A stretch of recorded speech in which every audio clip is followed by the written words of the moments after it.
व्यवस्था मांगती है कि नियमित रूप से उस पर प्रयोग और परीक्षण चलते रहे, उसकी सेहत का जायजा लिया जाता रहे। बनाकर छोड़ दोगे तो भ्रष्ट हो ही जाएगी। एक गाड़ी भी लाते हो तो खरीद लेना काफ़ी नहीं होता, उसका भी मेंटेनेंस करना पड़ता है। दुनिया के बारे में तो तुम्हें वर्तमान शिक्षा व्यवस्था ही खूब पढ़ा देती है।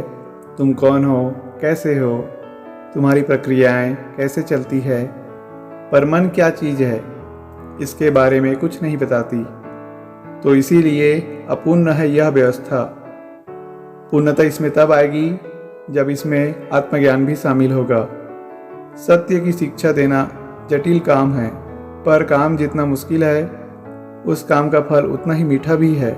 दूसरी बात, काम जितना मुश्किल है उतना ही अपरिहार्य भी है।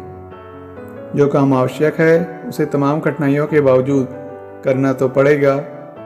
बच्चों की शिक्षा की शुरुआत होनी ही चाहिए यह देखने से कि बच्चे का मन बन कहाँ रहा है।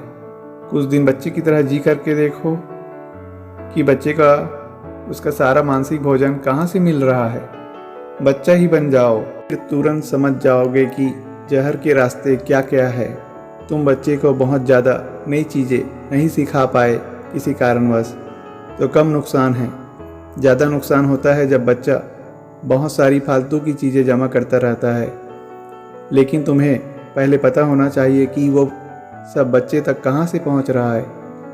देखो कि टीवी का एक विज्ञापन बच्चे की चेतना पर असर क्या डालता है। तुम्हें बड़प्पन के अपने दायरे से बाहर आना पड़ेगा।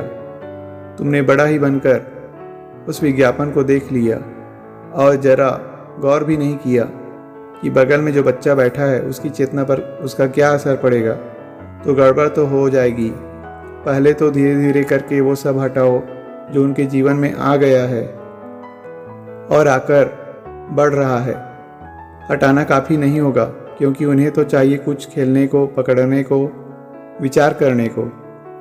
चेतना सुनापन बर्दाश्त नहीं करती, तो साथ ही साथ कुछ देना पड़ेगा जो सात्विक भी हो और रसीला भी। कभी हाथ जोड़कर, कभी सलाम करके, कभी डराकर बच्चों को सत्य की ओर लाए।